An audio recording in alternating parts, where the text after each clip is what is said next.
Welcome everyone to Swimming with Sharks, Adventures in Sales Ops. My name is Will Smith, and I'm so excited for today's show because just like any other time that we have one of our own here on the Shark Tank, I'm so excited to have with us one of the newest sharks at ManoByte, Danielle Fauteaux, and she's our new director of marketing, so you're going to get to know her today. So those of you that are joining us, thank you for joining us live, and we ask that you please let us know where you're joining us from. I think that's so important that we know where you're joining us from. Please take a look at the comments, and whether you're on Facebook, whether you are on Twitter, whether you are with us in some other way, usually on YouTube. But if you have questions for us during the show, please let us know not only where you are, but also please let us know if you have any questions. And please ask those questions while we're live. And if we don't get to it on the air, we're going to go ahead and reach out to you and make sure that we answer your questions. So let's get right to it. Today's adventure, we're introducing you to the show right now. Today's guest, as I said, is Danielle Fauteaux, one of our own ManoByte sharks. And so we're so excited to have her here today. We're going to follow up with a question of the day and then wrap things up with until next time. So let's get right to it. Let's find out a little bit about Danielle. She is a twin, and she has visited 5 of the 7 ancient wonders of the world. So we're going to ask her about that, most definitely. She, like me, has an unhealthy relationship with pizza. I think that's why we get along so well. And of course, we'll have to ask her the classic pizza question, pineapple or not on the pizza. She gets overly excited about crunching facts and figures in spreadsheets. She is our new director of marketing for ManoByte. Please welcome to the Shark Tank, Danielle Fauteaux. Welcome, Danielle. Great to have you with us today. Hey, Will. Thanks for having me in the Shark Tank. I'm super excited. Well, we're excited to have you. We're so excited to get to know you. So not only us here at the team, but also let's introduce you as part of the ManoByte team to the rest of the world. So tell me, I mentioned it a little bit earlier. Tell me, pineapple on pizza, is it good? Is it unholy? It's definitely unholy. Fruit should not go on pizza unless it's specifically a fruit pizza. So no pineapple on the pizza. Just leave it for the fruit salad. Okay. Now, can you have a fruit salad with pizza? Is that okay? Acceptable? I think that's acceptable. I mean, you've got to have something healthy on the side. Pizza can be healthy, of course. Now, so speaking of which, sorry, I know so much about pizza. I got to ask you, cauliflower crust pizza. Opinion. It's just not the same. I mean, it's a different texture, and so I totally understand why people eat it, why some people need to eat it. I am definitely going to go with my yeast risen dough for my pizza crust. Absolutely. I got to agree with you there. It's totally different. Definitely not one of the wonders of the world. So tell me about that. You visited 5 of the 7. Which was your favorite and why? Okay, so I'm going to say my favorite was probably the remains of the Temple of Artemis, because there's only one pillar left standing. So you're looking basically at an entire field, and there's just one little pillar standing up. And so you kind of have to rebuild what it probably looked like in your brain while you're standing there looking at it. What's really cool is that is located in Ephesus, Turkey. And so you can go through and you can walk through the rest of the town that's around as well. And so there's a lot of fun artifacts just in the vicinity too. Oh, very cool. I will have to look that up. That sounds really, really cool. That's what an experience. So what brought you to Turkey at that point? So I am very grateful. I had the opportunity to study abroad in Greece when I was in college. So I spent 3 months in Greece, and part of that time we took a trip and spent, I think, like 9 days in Turkey. I spent some time in Israel, and I spent some time in Italy as well. And that's where a lot of the ancient wonders of the world that I've gotten to see, that's from a lot of that trip. Oh, wow. Awesome. That is Yeah. terrific. So let's transition over to what you're doing now with ManoByte. It's been maybe a couple of weeks now. So for somebody out there who is not involved in marketing and you're the director of marketing for ManoByte, how do you explain, for example, to your family what exactly you do? Yeah. I like to sum it up like this. I help businesses get found and get leads. And that comes through a variety of different channels. But at the end of the day, if the channel changes, what I'm doing is going to be the same because I'm helping people get found, helping them get leads. Nice, very good. So Yeah. tell me something that is a pretty commonly held belief in your industry that you definitely just passionately disagree with. Sure. So you, me, the whole ManoByte team, we're all about helping those in the building materials manufacturing space. And a lot of what we've been seeing, especially out of data coming from 2020, as we head into 2021, is that people know that they need to pivot. They know they need to get online. They're having a lot of trouble actually pulling the trigger and making those changes happen. And I think there's a fallacy that's entrenched into some of the thinking that you can just keep doing stuff the same way that you've been doing it for the last 20, 30 years, and that you'll be able to make it through. And in this particular instance, I just don't know that that's the case. And so I'm glad that you asked that question because I don't think that you can stay in the same place and actually continue moving forward. I think you have to continue taking those steps, trying new things, branching out into those new avenues, even if it's uncomfortable, even though you might not understand it fully right now, you can grow, you can learn, you can gain that knowledge and understanding. You said something there that I find really interesting, and I want to see if you can kind of elaborate a little bit on it. Tell me a little bit about what you think is the predominant fear that a lot of these companies are experiencing that holds them back from, as you said, pulling the trigger. Sure. I think a lot of it comes from the fact that when you take something that's new and try to apply it to a big system like you have in manufacturing, where you've got different departments doing different things, you've got systems already in place for your timelines, making sure that everything comes in and out the door on schedule, and getting your R&D on track for new developments as well. When you already have something in place that took so many years, so much effort, so many brains to build, it's really hard to just jump ship and say, okay, we have to try something new. And maybe you're moving those systems onto a new platform. Maybe you're having to build something from the ground up again. I think that's where the sticky point is for a lot of people in this industry.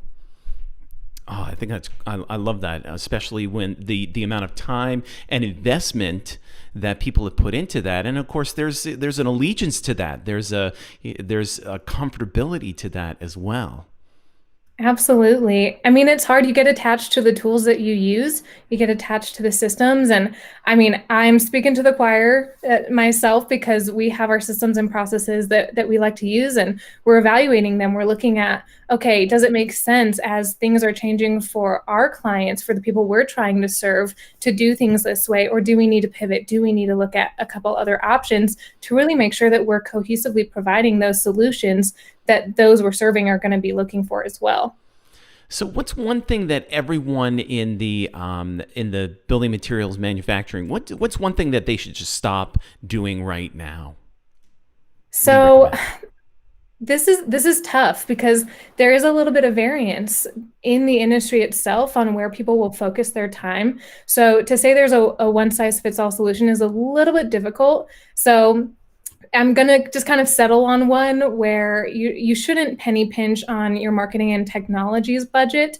I think a lot of people are more so in the 2 to 4% range when really they should be closer to that 7% range that they're spending on these technologies and marketing promotions and those kinds of things. So I would really advise taking a hard look at the return on investment that you're going to get and making your marketing and technologies decisions based off of the ROI instead of the cost, and viewing it as that investment, not just an expense. Oh, I think that's great advice. So what should they start doing outside of what you just recommended, making decisions based on ROI? What do you think that a lot of manufacturers should start doing? Yeah, and I like this question too, Will, because there's not just technology when you're manufacturing, there's people involved. And yes, there's a move towards more technological manufacturing, but there's always going to be people involved still. And I think there's a huge opportunity for the older generations who are leading the way right now and looking to retire in the next 5 to 10 years to really mentor the younger generations, fill the gaps of knowledge that they've accrued over the several decades that they've been in the industry, and pass that information along and invest that so that it's not lost. And this ties back to that return on investment type of concept, because if you're not investing into the younger generations, there's going to be so much value that's lost that was built up over time. And I definitely don't want to see that happen. There's so much that was thought through, so much that you guys in the older generations that you guys are leading these companies, so much that you've done that I think us as younger people, I'm in that category, we need to learn from you, and we need to get that valuable information out of your brains before you're off traveling the world or fishing. Off enjoying retirement and forgetting Exactly. what you've done or built over the last 30 odd years. So Yeah. what would be, what would you say is the value of understanding the history behind how the current system that they have in place, what would be the value there to understand why 20 years ago they did something? Why would somebody in 2021 who just started with the manufacturing company, why would they want to invest that time understanding what was done, in the early 90s, for example? Sure. And there's probably going to be some disagreement that some people have with me on this, especially people in my age group, because things are so different now. We have so many things that are digital. We have technological advancements that just exponentially changed the way that manufacturing is done since the 1990s. But I would argue that the reason that things are done a certain way, the why behind it, is going to be the same, even if the technologies are different and the systems and processes might be slightly adapted to the digital age that we're in. So I would really encourage those of you in the older generations to pass along the reasoning, the logic behind why you did certain things, and invest that information into the younger generations. What do you think, Will? What do you think about that? I definitely agree, because if you understand the why and the history, well, of course, there's the cliche, if you don't understand history, you're doomed to repeat it. Yeah. But I also think when you're asking the right questions, you're getting to the root of the matter. And really, when you understand the root or the goal of that, whatever we did in the 1990s, it's still going to be very similar to what you're trying to do in 2021. So the implementation might be just a little different, or the technology might be a little bit different. So I'm gonna throw it back to you. What are some of your favorite questions that you think that somebody of the younger generation needs to ask? The historians of specific companies. Yeah, absolutely. That's a good question about questions, because again, it's going to be a little different for each company. So to the younger generations who are stepping in to come in and fill these leadership roles in the building materials manufacturing space, I think it's wise that you take a moment to inventory the history of the company as well. Ask questions about its founding, why maybe they started manufacturing one way and then pivoted. That's pretty common. So get that insight on why any pivots happened. There's probably going to be several over the past decades where there were pivots and changes. So I would definitely recommend asking those questions. Another question I would ask is, who do I need to know to be successful? Because a huge thing in this space is the partnerships, the relationships that have been developed over 10, 20, 30 years. And if those relationships just go out the window, it's going to be bad news for manufacturing companies. So set up those meetings, reestablish relationships as you're passing the torch to the younger generations. And to the younger generation, you need to be asking for those connections to be made as well. Take the initiative, be proactive in that too. So those are kind of the top two questions I would point people towards first. I love those. Those are terrific. We do have a question coming off of Facebook from Bridget, and her question is, so would you recommend setting up mentorship programs? I absolutely would set up mentorship programs. And I think this could even be at a university or a college level, because you've got a ton of people who are studying and leaning more towards the trades, as they're not seeing as much value coming out of some of the knowledge-based job sectors, as so many people have gone into that. So people are moving more into the trades, and I think there aren't enough mentorship programs developed in that segment to really help university and college students be successful as they're transitioning from university into the actual job market. So do you think Great that's question, Bridget. yeah, that was a really great question. I hope that answered that for you, Bridget. I, I I just had it and then I lost it. Do you think that this comes from on the university level? I think that's a great idea. I love this. Do you think that's coming from the lack of students these days getting an understanding what is the day-to-day life going to be? Therefore, they go into more trades because that's very clear versus knowledge-based careers. What are your thoughts there? That's interesting. I don't know if I have a firm stance on this, so maybe ask me a couple years from now. Right. But I think my gut instinct would be that it's more so about people wanting to know how best they can make an impact. And so they're trying to find the career route that will actually enable that. And if they're not seeing it in more the professional route because those jobs are filled, they're going to start looking into the trades and how they can actually make an impact in that area too. Does that answer your question, Will? Yeah, I think so. That definitely that helps me understand exactly where you're coming from. It's hard to determine this sort of thing, but on the flip side, I think my first thought was understand, and that's why I asked the question. Understand the day to day. My degree is in teaching, so we had to my sophomore year we had to get into a classroom so that we knew what we were getting into, and that helped weed people out very quickly. But I think the way that you frame this is so important. How much of an impact can somebody make? And I think that's a very clear indication that it's more than just what's my day-to-day 9 to 5 going to be like.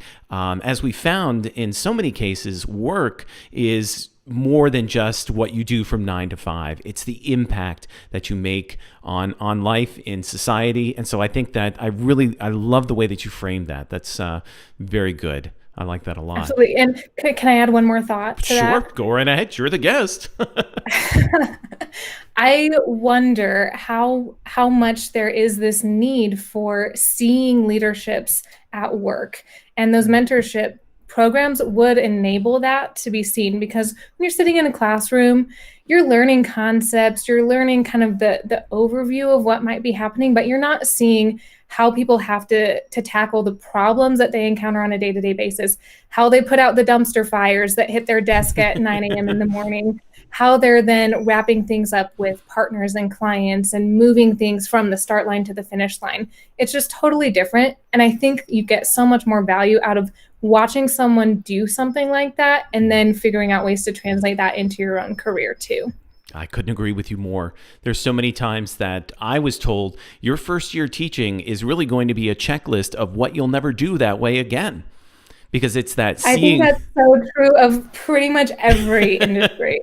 You stuff your head with so much knowledge, but you don't get a real indicator. And I think those mentorship programs are really going to give you that strong indication of what it's going to be like, and seeing that. And I love how you presented that, seeing that leadership in action. What does it look like? Yeah. And how is it handled on a day-to-day basis? That's so I gotta give a shout out to our friend Bridget on Facebook.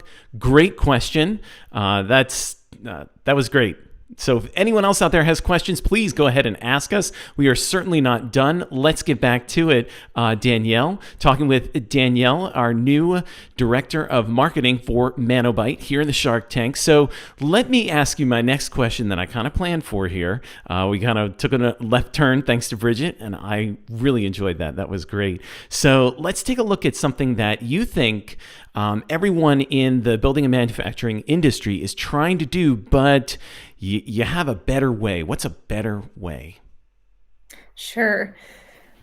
Okay, so you mentioned that one of my favorite things is spreadsheets, and that's very true.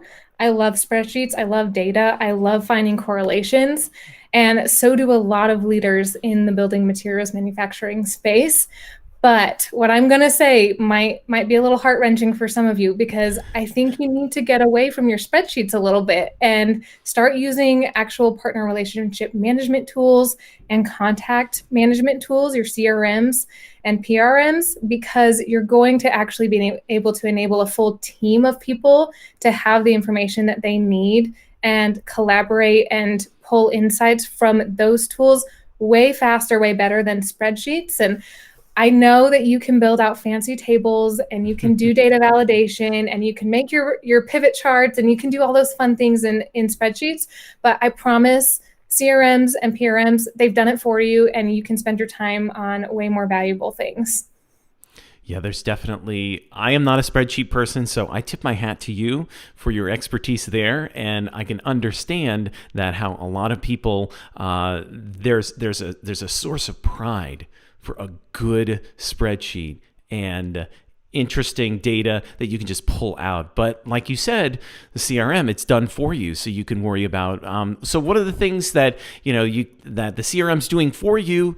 What are some of the things that you can then focus your time on? Sure.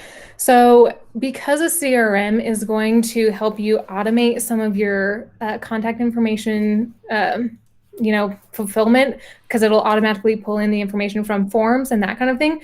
Instead of spending 10 minutes typing out the information into your spreadsheet from a form submission on your website, you can actually spend that 10 minutes calling them and having a conversation and moving the relationship forward. I think that's the biggest thing, first of all, is instead of just, sitting behind your computer crunching numbers, is stepping outside and talking with people and moving those things forward instead of looking at how pretty they look on your chart in your spreadsheet. I couldn't agree with you more. Of course, CRM standing for Customer Relationship Management or Contact Relationship Management. And that's just it. Like you said, get on the phone, call them, or get out to their office. However you engage with those, it's building that relationship. Yep. I will say, as a caveat to that, though, is then you have to go back and you actually have to input the information from that call, from that conversation. Otherwise, your CRM is not going to be of any value. You need to input quality information to get the quality output of data that you're looking for. So you're saying you get out of the tool what you put into the tool, correct? Absolutely. 127%. Well, 125. All right. We'll go with that. All right. That sounds good.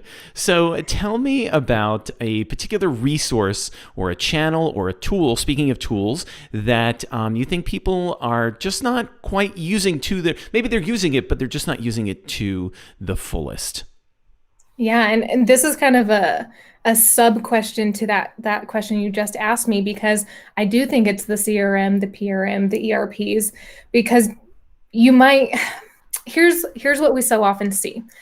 And you can ask anyone on the ManoByte team this question.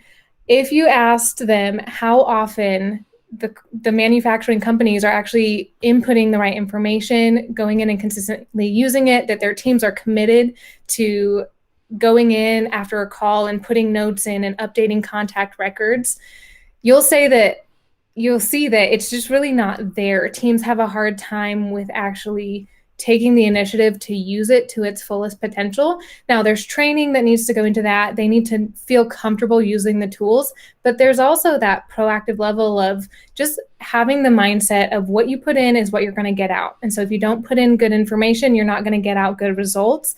You're not going to get the data that you need to make quality business decisions, and you're not going to get the data that you need to actually know where your customers are coming from, what their pain points are, and then how to market to them better so that you can grow your business. And that's really what it comes down to, is if you want to grow your business, you need to be fully utilizing the tools that you're purchasing. You can't just purchase it and then say that you're done. You actually have to use it and implement it and get your full team on board with using it too. Oh, that's so true. And I've always been told that when you're using a CRM, when you make the phone call, so many people have the mentality that when they hang up the phone, that they're done. And that's not true. Just like you said, you have to do the next step. You're not done until you record that conversation, or you put, or whatever the standard, the SOP is for your organization. You have to make sure that just buying the tool doesn't make it work. Yep. You have to implement it. Absolutely. And to your point, Will, I think leaders need to come in and they need to set up those SOPs, those standard operating procedures, so that their sales teams do know exactly what the steps are after they call someone and what information they do need to be adding into the CRM. Yeah, and that's such a great point because so many times people just they you'll have maybe 75% adoption rate, which is Hmm. great. I've seen a lot a lot lower percentages there, but you'll have those outliers that'll just say, "Well, I like my spreadsheets. I have pride in my spreadsheets. I do great work with my spreadsheets." But moving them to the Yep. next step really also holds back the entire team. So the fact that you bring up leaders, that's so important that once you have that leader buy-in and the expectation and the SOP in place, that's when you really It start to does. see results. Can I share a quick story? Of course. So related to that, where if you're not using your CRM fully, if you don't have those SOPs in place as a leader for your team to implement, you're actually creating more work for yourself. And I saw this a lot actually with home builders and remodelers because they would implement HubSpot's tools, which is also what we help people implement. Mhm. They would purchase it and they would say, okay, team, we are going to make this happen. You have to adopt this. But then they don't give them the tools or resources that they need to actually make it happen. And so what wound up happening when in one specific instance that I'm thinking about is the main person who needed to be inputting the information chose not to. And so another team member had to step in and say, okay, if you're not going to do it, I'll do it. But in order for her to do it, she was taking time away from the things that she really needed to be focusing on. And that was not beneficial to the business as a whole. That's a great story. If I can just kind of parlay off of that or just Yeah. kind of react to that as well. I was working with an implementation of HubSpot and on a team of 5, one person was actively using it. And so I really focused in on that particular salesperson because they were my champion. They were my HubSpot evangelist in this organization. And it wasn't until they were able to trace back, and she did everything, recording the calls, doing the meetings, everything. She did a fantastic job. And it wasn't until they attached a particular commission to a very large order back to her contact that she had put into HubSpot, recorded everything, that everyone else on the team suddenly, once they put a monetary value on it, they suddenly said, "Well, what is she doing? And how do I want to do that well?" And so from there, it was very easy. I didn't have to do any training. It was just a matter of just letting her teach them exactly what she had done to get to that point.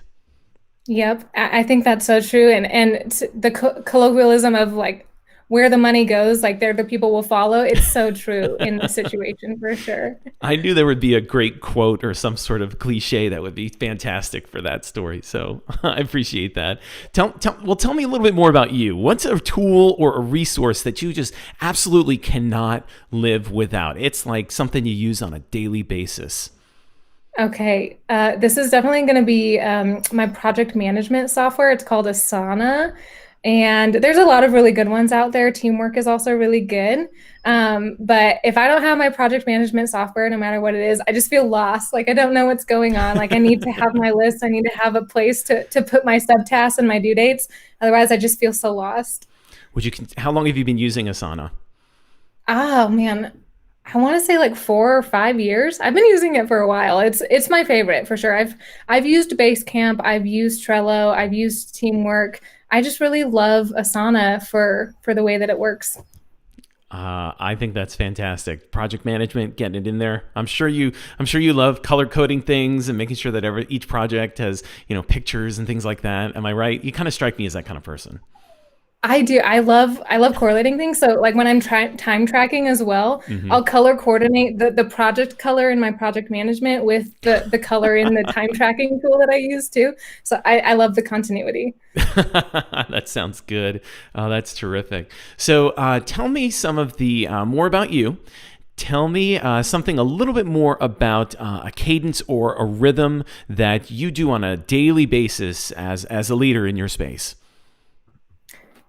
Sure. I'm going to tie this a little bit back to some of what we were talking about earlier in the show because I like to regularly reach out to people that I'm working with and make sure that I'm getting ideas from them as well, seeing what they think about things. I think it's really easy as a leader trying to spearhead initiatives to just keep on trucking and just expect people to follow along. But you need to hear from the people that you're working with and who are implementing those items and make sure that they're on board too and that they can champion those things because they actually believe in them and they're passionate about what you're doing. I think that's terrific. Making sure that you get feedback from the rest of the team. And I would agree with you there. As a leader, if you're trying to get something done, a lot of people just say, well, just put the blinders on and nose to the grind and, get it done. But what do you see as the benefit of getting, input from multiple sources? Sure. I think it removes some blinders. Honestly, a lot of the times you might see something a certain way and you talk to someone about it and they're like, well, have you considered this? Or have you considered how this might actually do the opposite of what you're trying to do because of this? And you start to then get a fuller picture of things that you might not have seen unless you had talked to that specific person. I have a ton of mentors and I try to grow that list daily too. So I would recommend also building out a trusted kind of team of mentors and getting that experience from other people in your industry, but also people who are just older and wiser in life. They don't have to be in your industry, but there are a lot of people that know things from life that carry over into your industry too. So how do you start that list of mentors? How did you start, and how would you recommend to other people who are listening, watching right now, how to start that list of mentors? Because it sounds that's the second time we've talked about mentors now. So let's hear your thoughts on that. Yeah, I think there's two main things that you need to do to build out that mentor list. One, don't burn bridges. That's super important. Two, ask. The only way to get an answer is to ask someone to either give you a yes or a no. And they might say no. They might say they don't have time. But I think most of the time people are going to be honored that you want to be in a mentee-mentor relationship with them. And they're most likely going to say yes. So don't burn those bridges with your college professors. Don't burn bridges with other jobs. Don't burn bridges with other peers even, because your peers are going to move on to bigger and better things too. And who knows, one day your peer that maybe you even managed at one job is going to be doing something that is even higher than what you're doing now, and you can glean a lot of insight from them too. So that goes mostly to those of you who are going to be stepping into the building materials manufacturing space as a leader in the next few years. Start building those mentor relationships, and to the older generations, passing along that information. Be willing and say yes, and see what people are looking for as an opportunity to pour into them. That's fantastic advice. Really bringing it back full circle as well. I appreciate that answer. That's a great answer. So let's wrap things up. And let me ask you, I always try to ask this question: what is the best advice that you've ever received? And if you have a story that comes with it, we'd love to hear it. So best advice you've ever received. So I've gotten a lot of advice over the years. And so this was really hard to narrow down. But I think I would probably consider this, it's two-word advice that I got from my dive coach in high school. And she always told me, dive better. And that was her advice. So I would do a dive.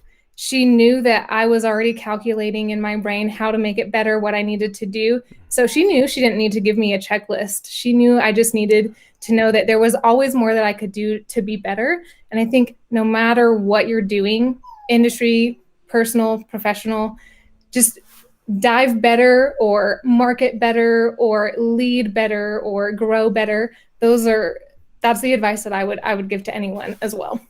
Oh, that's fantastic, because you can always get better. And I love how your coach framed that. She knew that you knew what needed to be done. So just those two words, so simple yet so powerful.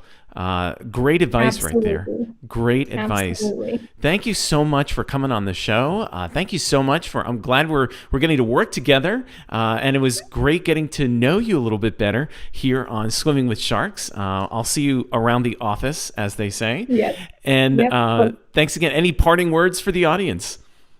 No, just thank you, Will, for having me on the show, and to the audience. We're going to be putting out a ton of more helpful tips on how to grow your manufacturing business and what you need to do outside of just marketing and technology as well. So definitely stay tuned for that. We're here to help. We want to see your businesses grow because you're huge to the economy and your industry is just super important. So we want to help you guys with that too. And that's what we're here for.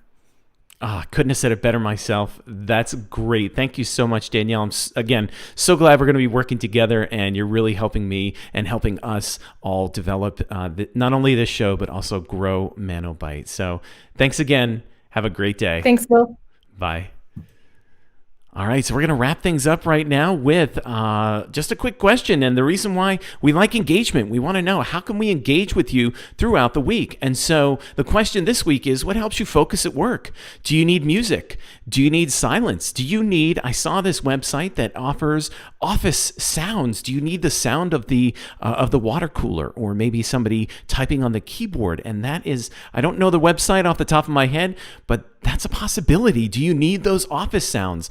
Or do you need a combination of all three, depending upon the task or the time of day? For me, I need music right at the beginning. So let me know what you need what helps you focus at work. And of course, you can get in touch with us any way that we're all on all the socials. And of course, you can always get in touch with me, will.smith@manobyte.com. Danielle is Danielle@manobyte.com if you have questions for her. And so we thank you for joining us today. And we ask that until I think I went a little. Okay, until next time, we ask that you please, I muted my microphone. We ask, hey, that's how you know we're live, definitely. Until next time, please take care of yourself and each other, and may all your adventures be great.